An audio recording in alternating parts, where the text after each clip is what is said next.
Right, welcome again to International Finance. Today we are looking at a brief introduction to the foreign exchange markets. So this is kind of a continuation also because this is still international finance. So it's just a continuation again from where we started off last week on the balance of payments. So after we finish the second session for this year, you will realize how everything basically links up to the balance of payments, whether it's international trade or international finance, whatever we're doing there is generally going to be centered or reflected in the balance of payments, a country's balance of payments. Right, so we are dealing with an exchange market today. We are dealing with an exchange market. So you have to treat this like any other market that you've studied before, any other commodity market that you've studied before, because even foreign currency is in itself or can be a commodity in itself. So how the market operates is basically similar to how every other market operates, at least in theory. All right, so I'm gonna add a bit of flesh to these notes, and I think I want to incorporate some of the things that or some of the definitions that are in the study guide. Also, some of the brief definitions that are in the study guide, so that when we use those terms and when we come across those terms, we are able to understand, right, what the terms mean, right? I think, like I always say, even with our other modules, it's important that even in our conversations, we talk like international finance students, right? Sometimes, when you're watching the news at home there, you must be able to, to make intelligent comments, right? To be able to show that at least you have an understanding of international finance. The foreign exchange markets is what we are on today. Right, so the functions of the foreign exchange market. So the main function, obviously, is to facilitate the transfer of purchasing power from one currency to another. That's the main function. But of course, people these days, you must be aware of that. I'm sure you also get a lot of those messages, maybe on Telegram, sometimes on Facebook, even on Instagram now. People inviting you to trade, right? To trade. In other words, to do forex trade. So people can actually gamble on that market again. But it's the same, like I said, with any other market, you realize. So I think people have been speculating quite a lot, and it's big now in our country, right? It's become big. People have blown it up.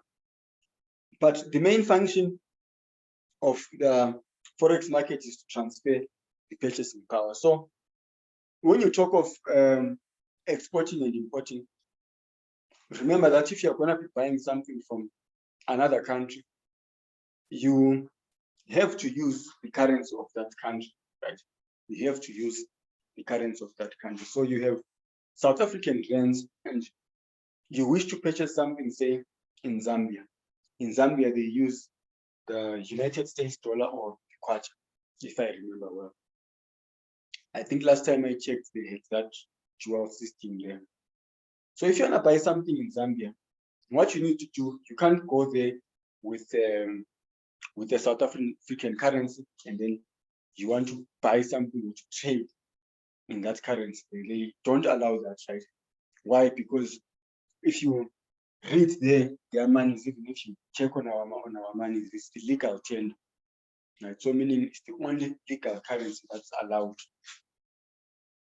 Yeah, so hence we have this big thing over the past year now. I think it's been over a couple of months now, this whole pala issue now, because the whole bone of contention is why was the president trading in foreign currency, right? When we have South African rand here as the legal tender.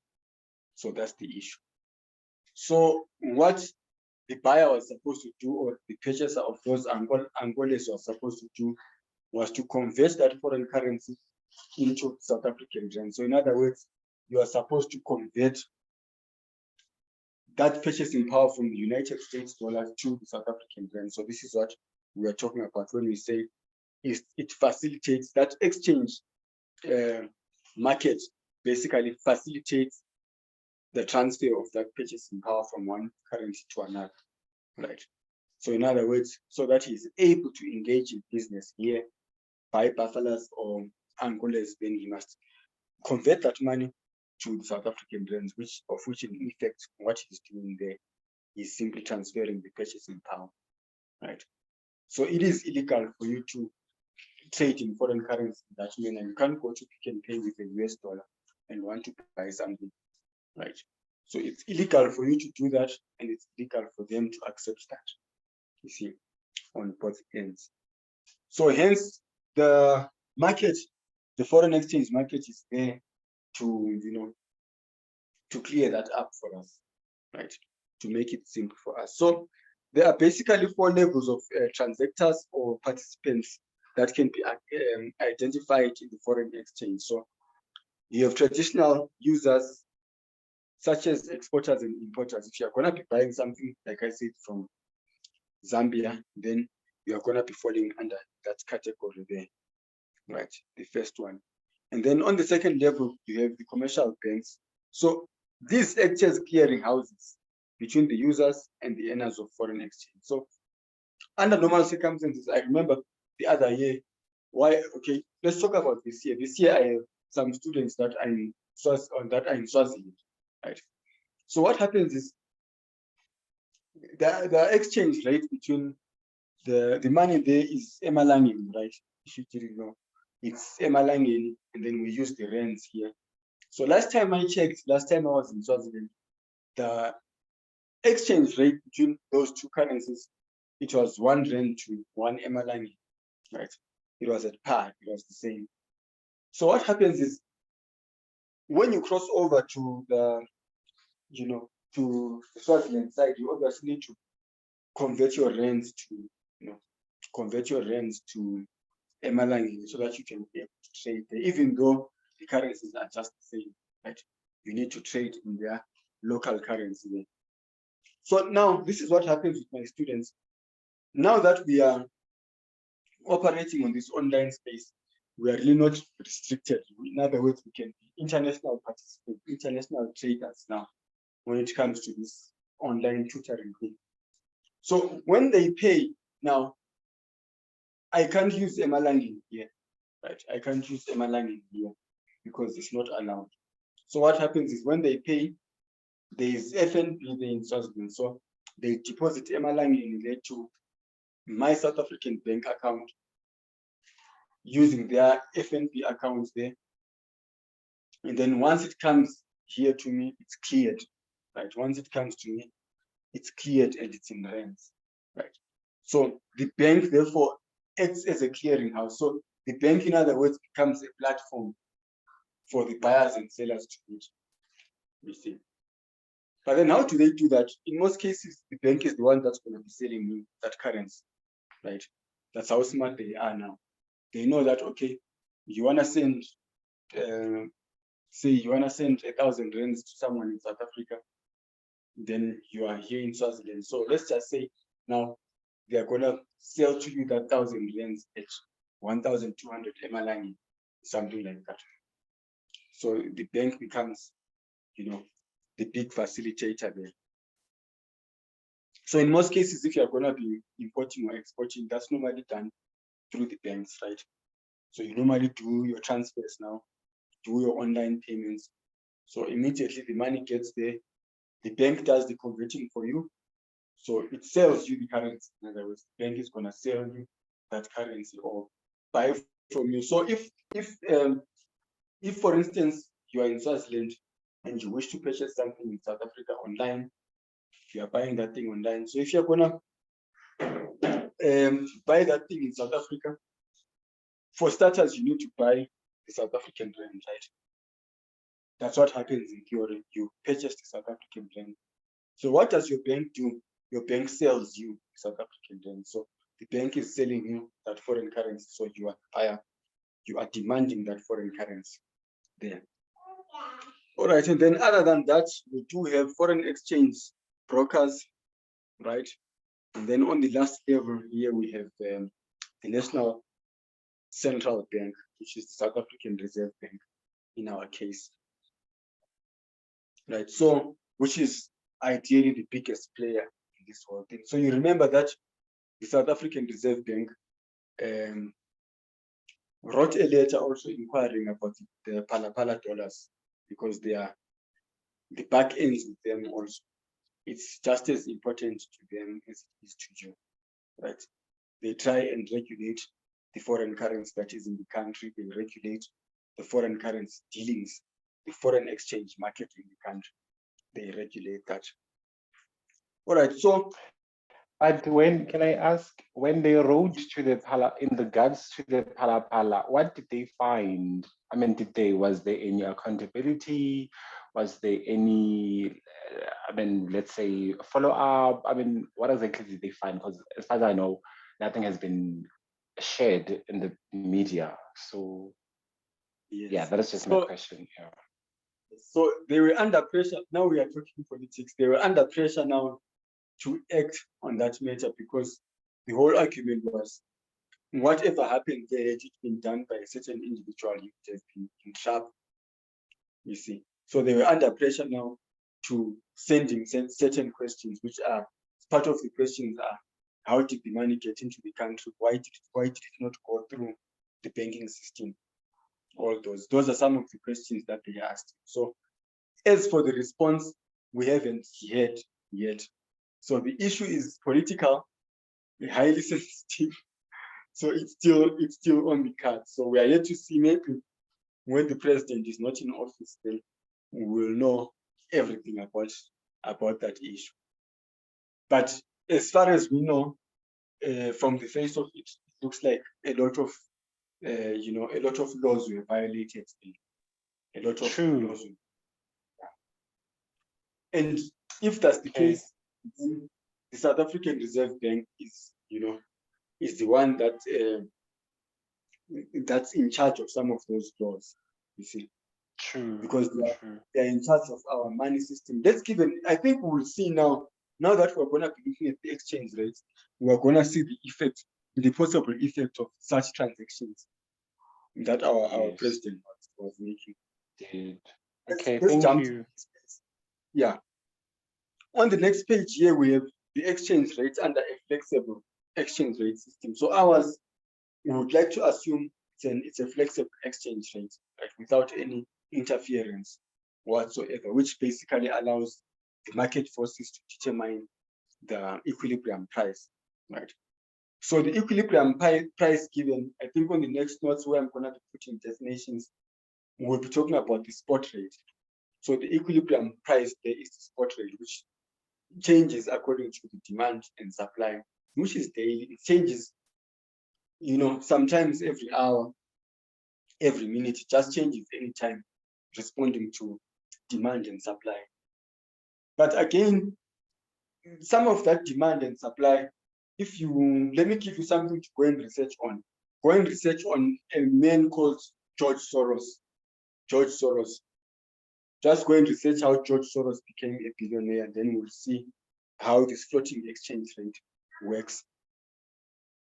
But I'm going to talk about our situation here, the Phala situation. So plotted here now on the x-axis is the price of a rand, right, in terms of dollars, and then down there is the million,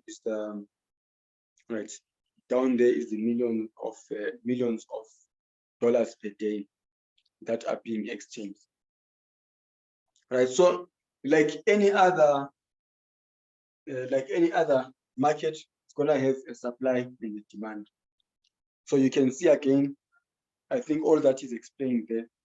The supply curve is still positively sloped and the demand curve is still positively sloped.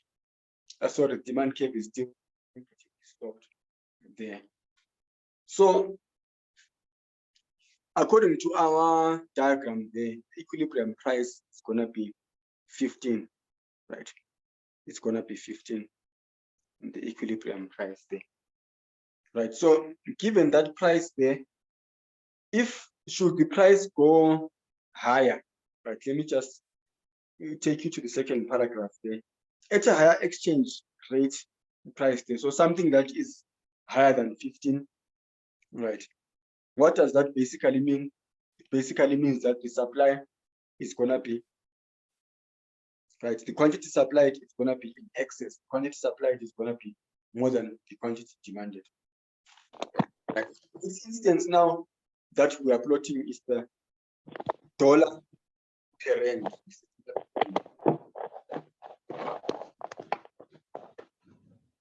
So if, because the foreign exchange rate, sorry, let me just, because, right, because we are dealing with the forex market here, the commodity that we are dealing with here is the US dollar in this instance. So if the US dollar now is expensive, right? If the US dollar is expensive, meaning it's the price of the US dollar has gone up. That basically means that the US dollar is appreciating, against the South African rand. Then we can basically expect, right? We can basically expect that the supply is going to be more than the demand. Why so? Why is the supply going to be more than the demand? So if you, what I didn't write down, this is what I didn't write. Let me just explain. You must try and remember from first year economics where the supply of the US dollar comes from and where the demand of the US dollar comes from. So the supply comes from importers, people that are importing from us, right? In terms, if you're going to be looking at it from the perspective of the US market, right? People in the US. So if they're going to be buying things from us, so in other words, we are exporting, right? So we could safely say, to simplify it, now that we are in South Africa, we can say the supply of the US dollar basically comes from us exporting, or think about people in the US coming here as tourists, right? In that instance. Tourists. Yes. So why would that be the case, right? That would be the case because when the US dollar has appreciated, right? When the US dollar has appreciated, basically means that it's a lot cheaper for them to buy products from us. So under those circumstances, the supply of the currency is expected to increase there, right? The supply of the currency there is expected to increase. So remember, when the US dollar is appreciating, our currency is depreciating, right? So it means an upward movement there actually reflects a depreciation of our currency, but an appreciation of the US currency, right? That's what that means there. So it means that the price of the US dollar is high. So if you want to buy the US dollar under those circumstances, it's expensive for you. Hence, the demand is inversely sloped there. So that's the explanation that's given there. So the opposite also is true. So when the price of the US dollar is low, then it basically means that the supply is going to be low, but the demand is going to be high. So the price of the US dollar is low when what happens? When the US dollar has depreciated, but when our currency has appreciated, right? So which basically means on the last point there, I think it's on the next page, probably. When we talk of a depreciation and appreciation of the currency, normally talk of these currencies in pairs, right? So always when one currency is appreciating against the other, it basically means that the other is depreciating there. So just make sure to familiarize yourself with those terms. Don't allow them to confuse you, right? Okay, so meaning that there is an inverse relationship between the two. Inverse relationship between the two. They never move in the same direction. Currencies can't go up at the same time. That will never happen. That is if we are pairing them. Obviously, if we are gonna be pairing them together, comparing one currency to another, it's always like a seesaw. When one goes up, the other goes down, right? That's what happens there. So back to our issue now, our Phala issue. Bearing in mind that we are dealing with the forces of demand and supply now. What usually happens now is the value of these currencies is gonna be determined also by the quantities that are available in the market. You see, so which is why the Reserve Bank is very strict on that. So what does that mean? If, for instance, there is an influx of US dollar in the market, what's that gonna do? It's gonna drive the US dollar currency down. It's gonna depreciate the US dollar. You've heard that if too much and oversupply of something basically reduces its price. You see, it's easier for you to buy a Mercedes-Benz expensive if there are only few in the market, right? Or let's talk of Ferraris, right? If there are few in the market, it's easier for you to buy it expensive. You don't mind buying it expensive. But if every other guy has a Ferrari, then there really isn't a reason why you should pay so much for a Ferrari. You see, that's the logic in the market. So once a commodity floods the market, if you think about, say, farming, for instance, in the farming business, when a fruit is in season, its price is gonna go down, right? Why? Because there's just a lot of it in the market. Then when it goes down, as a result of it being off season, then the price is gonna pick up. So what happened now with the Phala issue?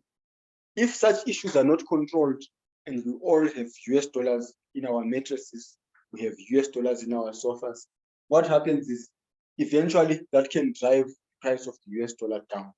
So it can depreciate the US dollar. So in other words, it can force our currency to appreciate, right? So this is all in theory based on these diagrams that we are doing, right? So it can actually force our currency to appreciate, to strengthen against the US dollar. So what problems are likely to arise when that happens? We are going to be looking at those problems later in those sessions. Some of the disadvantages of having a very strong currency. I know we all want the rand to be strong, but it comes with some disadvantages. We sometimes prefer it for it to be weak, but it also comes with some disadvantages. But at the end of the day, whatever happens, whether it becomes strong or weak, it must be within the control of the South African Reserve Bank. So something for you to look at, just go and read on George Soros. So we're going to start on the George Soros issue on our next session. We're going to pick it up from there. We just want to see what happened with George Soros, how he was able to. Okay, just research on George Soros, and I think locally here we had ABSA sometime in 2016. If it's going to be available on Google, I'm not too sure. But just research on how ABSA manipulated the currency, right? And then when we meet, we're going to be talking about that there.